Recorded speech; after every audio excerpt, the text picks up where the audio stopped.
आज के जो बड़े सवाल हैं वो हैं चार जी। और अगला आधा घंटा ट्रेडर इन्वेस्टर सबके लिहाज से बहुत अहम है क्योंकि ये कुछ बड़े सवाल है जो बजट के बाद आपको जानने जरूरी है। टैरिफ वॉर का कितना डर, कितना असर, बजट के बाद शॉर्ट टर्म, मीडियम टर्म और लॉन्ग टर्म में बाजार की चाल कैसी रहेगी, बजट के बाद कौन से शेयर खरीदने हैं और बेचने, किन से बाहर निकलना है, किससे किसे खरीदारी करनी है और आगे के लिए बाजार के बड़े ट्रिगर्स क्या है, ये सब चीजें आप जानना चाहते हैं। अब एक एक करके आप पूछ लीजिए। सर टैरिफ वॉर पे तो जाएंगे, लेकिन पहले क्योंकि बजट जस्ट पीछे हमारे गया है तो हमारी टीम भी एनालिसिस कर रही है, एक्सपर्ट्स भी कर रहे हैं, लेकिन बाजार के लिए क्या क्या अच्छा है सर, ये बता दीजिए।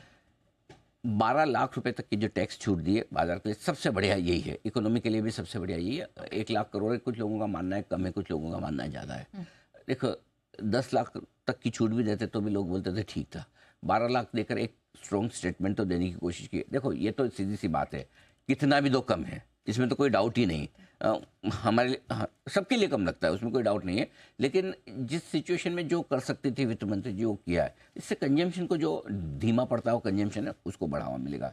दूसरा, मौजूदा हालात को देखते हुए 11.18 लाख 11.2 लाख करोड़ का जो कैपेक्स है वो भी ठीक है, बुरा नहीं है। इस साल जो एक्चुअल करेंगे उससे 10% ज़्यादा का टारगेट रखा है। इस साल बजटेड से 10% ज़्यादा रखते तो 12 लाख करोड़ हो जाता। कोई ज़रूरत नहीं, इतना करके इतना दे के इतना कर लो, काफ़ी है।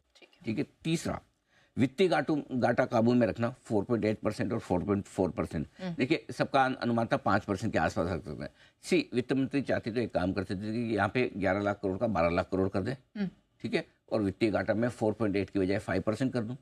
अगले साल का 4.5% की उम्मीद थी, 4.4 रखा है, उसके बजाय 4.6 कर दूं, वो भी कर सकती थी।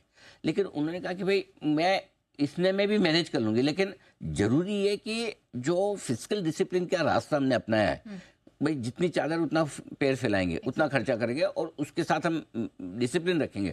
मुझे लगता है एफआईएस को पसंद है, इंटेंट एफआईएस को पसंद आएगा। ठीक है। इंश्योरेंस में 100% एफडीआई, अब कहने के लिए आप कह सकते अभी कौन सा 74% आ गया पैसा, लेकिन एक ना बिना अप्रूवल के आपको पैसा लाना हो, वो एक साइकोलॉजिकल बैरियर खत्म होता है जिन लोगों को आके निवेश करना है और उनको पता है कि अब मैदान खुला हुआ है कि अब हमें अगर 10 साल का व्यू इंश्योरेंस सेक्टर पर लेना है इंडिया में तो हम क्लियर है। सो आई थिंक वो एक पॉजिटिव है।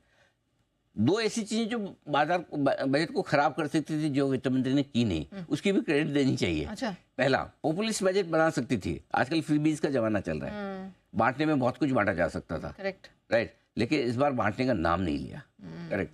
दूसरा, इन्वेस्टमेंट से जुड़े, चाहे वो मार्केट के हो, डर रहता तो 12.5 का 15% न कर दे लॉन्ग टर्म, ठीक है ना, वो जो चीजें या किसी और पे कहीं और नजर ना पड़ जाए कि यहाँ टैक्स लगा दो वहाँ लगा दो, तो वो सब नहीं किया। सो ये सब चीजें अच्छी मैं मानता हूँ बजट में। कोई बड़ा नेगेटिव ढूंढने जाएंगे तो नहीं है और ज्यादातर चीजें पॉजिटिव साइड पर हैं मार्केट के इकोनॉमी के लिहाज से। ऐसा नहीं कि बिल्कुल नेगेटिव नहीं है, एक दो छोटे मोटे नेगेटिव वो बताता हूँ। पहला, कैपेक्स का आंकड़ा ऑफकोर्स उम्मीद से कम है, मार्केट थोड़ा ज्यादा कैपेक्स देखना चाहता था। दूसरा, मैन्युफैक्चरिंग पर जितना जोर चाहिए नोट वो कैपेक्स से आएगा ऐसा लगता है, बट फिर भी डिफेंस, रेलवे, इंफ्रा, ये इस तरह के जो सेक्टर्स हैं मैन्युफैक्चरिंग वाले, उनको उतना जोर मिला नहीं जितना हम देखना चाहते थे। तो ये दो चीजें थोड़ी सी मिसिंग है।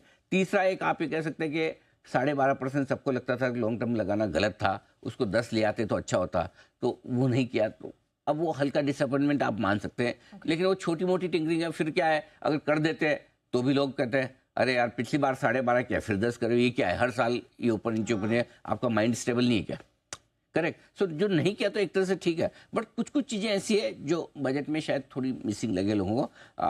अब कहने के लिए आप कह सकते हैं कि बिग बैंग बड़े रिफॉर्म्स नहीं है, लेकिन मेरे ख्याल से 2-3 चीज़ें जो उन्होंने कही, एक नया इनकम टैक्स एक्ट आ रहा है, दूसरा बहुत सारे ऐसे कानून हैं जो काम के नहीं हैं, उनकी एक पूरी समीक्षा की जा रही है। सो आई थिंक ओवरऑल ठीक डायरेक्शन में हम। कभी भी कोई भी चीज़ लाइफ में परफेक्ट नहीं होती, ये बजट भी नहीं है, आप और हम भी नहीं है। कहने को बहुत कुछ हो सकता था, कहीं किसी का जोर कहीं और जा सकता था, लेकिन ओवरऑल मुझे लगता है कि बाजार के लिहाज से कोई मतलब ऐसा नहीं कि बजट जिसके बाजार का मुंह फूल जाए। हाँ, ये भले हो सकता है कि ऐसा भी नहीं कि आप कूद कूद के खरीदें, ऐसा भी नहीं कि मतलब ऐसा कि आप सब कुछ बेच के निकल जाए। सो बजट थोड़ा सा मार्केट और इकोनॉमी के लिहाज से पॉजिटिव साइड पे मान के चल सकते हैं। ठीक है, तो